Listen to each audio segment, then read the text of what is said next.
ప్రజలందరికీ ఒకటే మనమే మళ్ళీ చెప్తున్నా, నేను అందరూ బయటకు వచ్చి ఓటు హక్కు వినియోగించుకొని సహకరించండి. ఒక మహిళకి నాకు సపోర్ట్ చేయండి. రౌడీ రాజ్యం అంటే ఇక ముందు కూడా మీరు అన్నీ తెలుసు, నిన్నటి వరకు అన్నీ చెప్పాము. మీరే ఆలోచించుకొని బయటకు వచ్చి ఓటు వేయండి. జరిగేదంతా చూస్తున్నారు మీరు. అందరికీ మళ్ళా ఒకసారి చెప్తున్నాను, 6 గంటల వరకు 4 గంటలు సమయం ఉంది. అందరూ బయటకు వచ్చి ఓటు హక్కు వినియోగించుకోండి. దయచేసి కేసీఆర్ గారిని గెలిపించుకోండి. నాకు ఇట్లా చూస్తుంటే ప్రతి ఒక్కళ్ళు చెప్తున్నారు, ఇప్పుడు వెళ్తే గోపన్న ఉంటే ఇట్లా జరిగేదే కాదు, గోపన్న లేడు కాబట్టి ఎంత హింసిస్తున్నారు మమ్మల్ని. నిజమే, నేను కూడా ఇవాళే ఫస్ట్ టైం గట్టిగా మాట్లాడుతున్నాను. ఎందుకంటే నాకు ఆవేశం వస్తుంది, ఎంత రౌడీయిజం చేస్తారా అని. ఒక మహిళగా కూడా నేను తట్టుకోలేకపోతున్నాను. తోటి మహిళలను కూడా ఇబ్బంది పెడుతున్నారు వస్తా అంటే. ఓటు వేయకపోతే రేపు మీ సంగతి ఉంటుందని నన్ను బెదిరించాడా. ఆ నల్లగా ఉన్నాడు, ఏం పేరు, నవీన్ యాదవ్ మనిషి, ఆ 150 మందిలో ఉన్నాడు. రేపు చెప్తా నీ సంగతి అంటున్నాడు.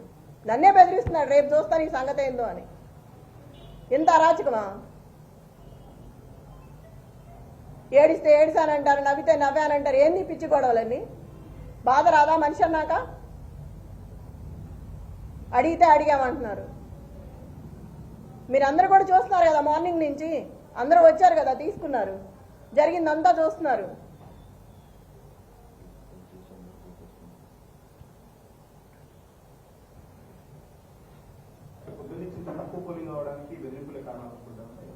తప్పకుండా ఈ బెదిరింపుల వల్లే జనాలు బయటికి రావట్లేదు. రేపు ఇంటికి వచ్చి ఏం గొడవ చేస్తాడో, మమ్మల్ని బెదిరించి వెళ్ళాడు. ఇప్పుడే రావాలంటే భయంగా ఉంది బయటకు అని చెప్తున్నారు ఒక్కొక్కరు. నేను అక్కడికి కనపడిన మహిళలందరికీ చెప్తున్నాను, భయపడొద్దని.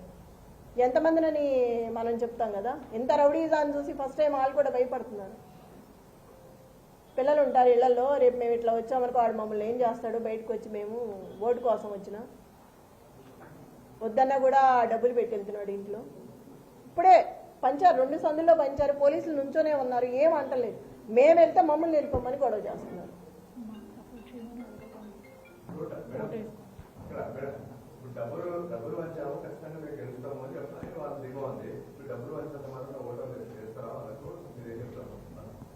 ఓటర్లు చాలా తెలివైన వాళ్ళు ఎటు వేయాలో వాళ్ళకి తెలుసు. కానీ భయపెట్టి బెదిరిస్తున్నారు కాబట్టి వాళ్ళు భయంతో బయటికి రావట్లేదు. ఇక డబ్బుల సమస్య కాదు, బెదిరింపు, గోండాయిజం, రౌడీ రాజ్యం, ఇది దానికి భయపడుతున్నారు జనాలు. ఒక మహిళగా నన్ను బెదిరిస్తున్నారు.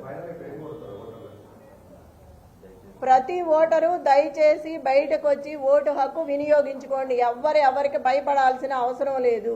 మీకు అండగా నేను ఉంటాను. ఏ ఆపద వచ్చినా నాకు ఫోన్ చేయండి, మీ దగ్గరకు వచ్చి నేను నిలబడతాను.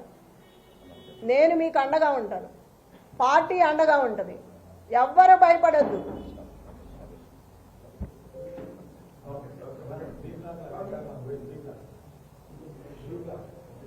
అవి చాలా ఉన్నాయి, చాలా చోట్ల, ఒకటని కాదు.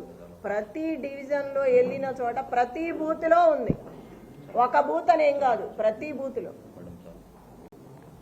Thank you.